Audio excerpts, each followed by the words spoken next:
Alright guys, this is Paco with Clear Vision Overland. We're going to be talking about the C4 rear bumper today. This is the dual swing out. We're going to be doing a nice 6-month review. Let's go. Alright, so we're going to be talking about some of the options that the bumper has. The main one obviously being the tire carrier. Right now I have a 295 70/17 tire up here. And I love how it's kind of angled. It's a little bit just aesthetically pleasing. We have a mount for the Wii Boost right here. As you can see, it's a little wobbly.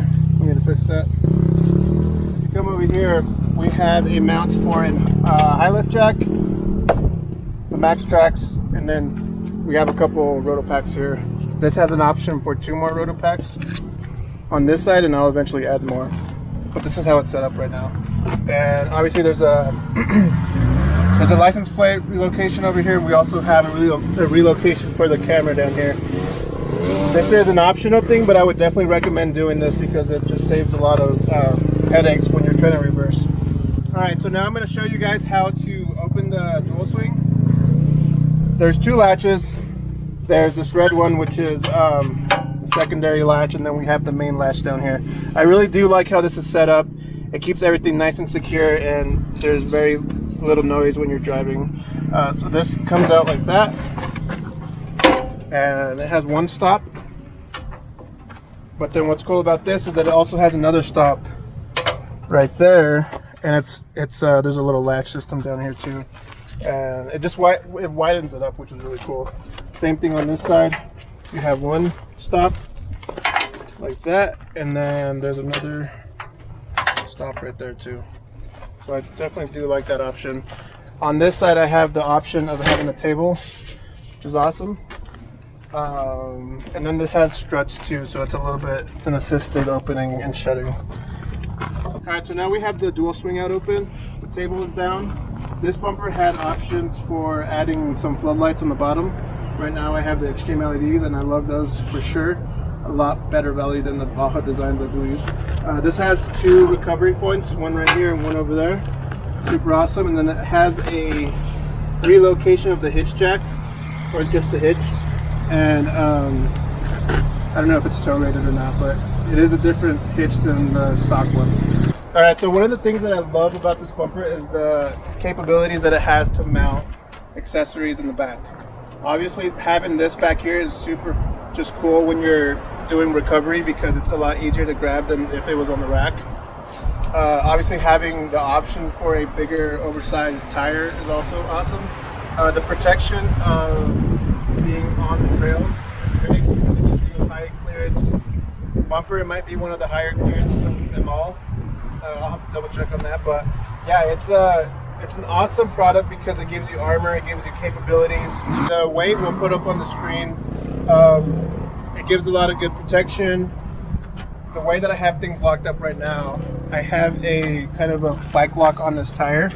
I don't know really how much protection this is going to offer, but obviously it's going to make it a little bit, harder on someone that's trying to take the wheel for sure. This has the locks on the wheels as well. I also have my high lift base down here, just chilling.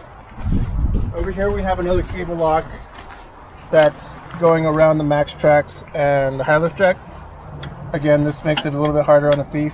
This also has a padlock right here with the MaxTrax specific mounts. The Rotopacks has an option for a lock through the actual Rotopacks mount itself. Super handy and super cool for sure.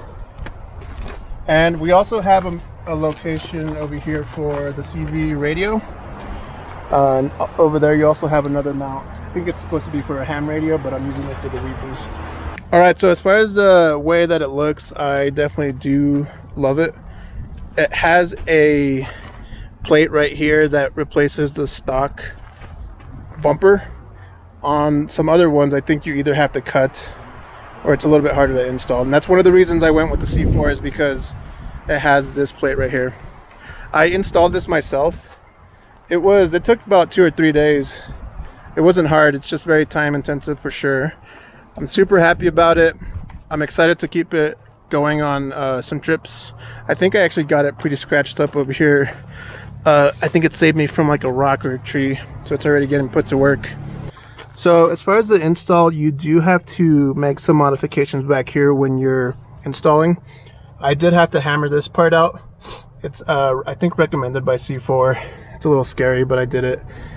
We do get a little mud back here. Eventually I do want to put a kind of something back here. I think I actually have the mud flap delete kit that can stop some of the mud getting back there, but it could get a little dirty back there, just FYI.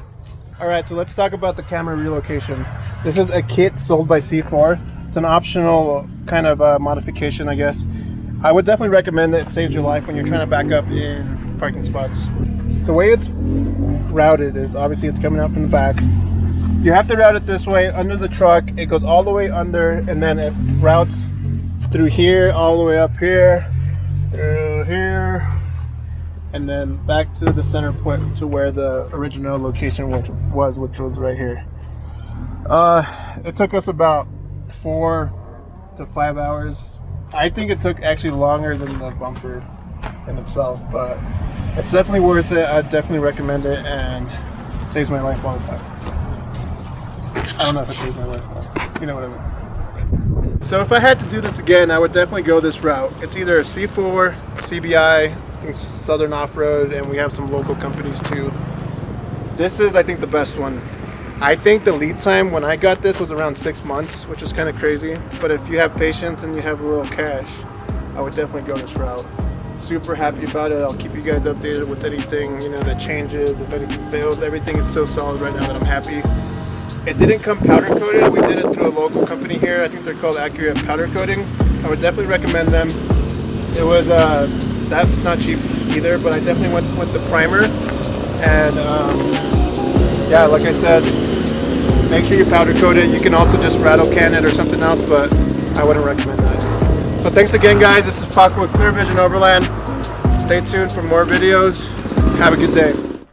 Hey guys, this is Paco with Clear. We're gonna be here a while.